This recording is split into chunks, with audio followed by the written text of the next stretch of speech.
ಒಂದೇ ಒಂದು ಹೇಳಿಕೆ. ಕೇಂದ್ರ ಸಚಿವರ ಒಂದು ಹೇಳಿಕೆಯಿಂದ ನೈಸ್ ರಸ್ತೆಯಲ್ಲಿ ಜಟಾಪಟಿ ಸೃಷ್ಟಿಯಾಗಿದೆ. ನೈಸ್ ಟೋಲ್ಗಳಲ್ಲಿ ಪ್ರತಿಭಟನೆಯೂ ನಡೆದಿದೆ. ಇದಕ್ಕೆ ತೆರೆ ಎಳೆಯಲು ನೈಸ್ ಸಂಸ್ಥೆ ಪ್ರಕಟಣೆ ಹೊರಡಿಸಿದೆ.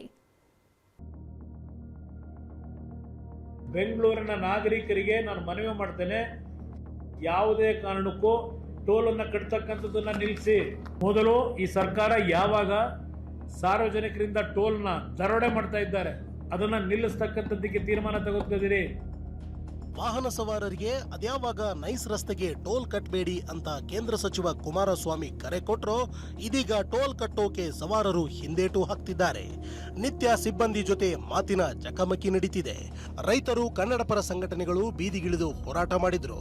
ಯಾಕೆ ಟೋಲ್ ಕಟ್ಟಬೇಕು ಅಂತ ಪ್ರಶ್ನೆ ಮಾಡಿದ್ರು. ಎಲ್ಲರಿಗೂ ಟೋಲಲ್ಲಿ ಫ್ರೀ ಬಿಡ್ತಿರಲ್ವ ನೀವು, ಬಡವ್ರಿಗೆ ಯಾಕೆ ಬಿಡಲ್ಲ? ಈಗ ಅವರು ರಾಜಕಾರಣಿಗಳಿಗೆ ನೀವು ಬಿಡ್ತಾ ಇದ್ರಲ್ಲ, ರಾಜಕಾರಣಿಗಳನ್ನ ಮಿನಿಸ್ಟರ್ ಮಾಡಿರೋದಾರು, ಮುಖ್ಯಮಂತ್ರಿ ಮಾಡಿರೋರು. ಡಿ.ಕೆ. ಶಿವಕುಮಾರ್ ಇದೇ ರೋಡಲ್ಲಿ ಓಡಾಡ್ತಾರಲ್ವಾ, ಅವ್ರು ಇವತ್ತು CM ಆಗಿದ್ದಾರೆ. ಅವ್ರೇನು ಬಡವರ? ಸಾರ್ವಜನಿಕರು ನೀವು ಪ್ರತಿಯೊಬ್ಬರು ಪ್ರಶ್ನೆ ಮಾಡಿದಂಥ ಸಂದರ್ಭದಲ್ಲೇ ಪ್ರತಿಯೊಂದು ಅನ್ಯಾಯದ ವಿರುದ್ಧ ನಾವು ಬದಲಾವಣೆ ಮಾಡೋದಕ್ಕೆ ಸಾಧ್ಯ. ಬಟ್ ಯಾವುದೇ ಆಗಲಿ ಒಂದು ಬದಲಾವಣೆ ತರಬೇಕು ಅಂದರೆ ಜನರು ಸಿಡಿದು ಹೇಳಬೇಕಾಗ್ತದೆ, ಜನರು ಪ್ರಶ್ನೆ ಮಾಡಬೇಕಾಗ್ತದೆ. ಜಮೀನು ಕೊಟ್ಟ ರೈತರಿಗೆ ಇದುವರೆಗೂ ನಿವೇಶನ ಕೊಟ್ಟಿಲ್ಲ ಅಂತ ಬಿಜೆಪಿ ಮುಖಂಡ ಆಕ್ರೋಶ ಹೊರಹಾಕಿದ್ರು. 2003ರಲ್ಲಿ ದುಡ್ಡು ತಗೊಂಡಿರಕ್ಕಂತ ನಾವು ರೈತರುಗಳು ಇದುವರೆಗೂ ನಾವು ಸೈಟು ನಿವೇಶನ ಆಗಲಿ ಕೊಟ್ಟಿಲ್ಲ.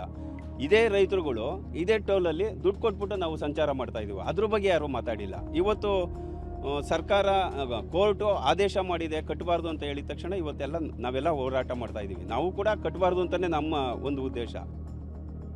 ಇದೆಲ್ಲದರ ಮಧ್ಯೆ ನೈಸ್ ಕಂಪನಿಯಿಂದ ಸಾರ್ವಜನಿಕ ಪ್ರಕಟಣೆ ಬಿಡುಗಡೆ ಮಾಡಲಾಗಿದೆ.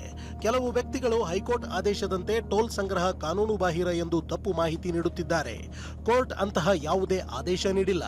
ಟೋಲ್ ಪಾವತಿಸದೆ ಪ್ರಯಾಣ ಮಾಡುವುದು ಕಾನೂನು ಬಾಹಿರ ಆಗಿದೆ. ಟೋಲ್ ಕಟ್ಟದಿದ್ರೆ ಸೂಕ್ತ ಕ್ರಮ ಕೈಗೊಳ್ಳುತ್ತೇವೆ ಅಂತ ಸೂಚನೆ ನೀಡಲಾಗಿದೆ. ಪ್ರಶಾಂತ್, TV9, ರಾಮನಗರ.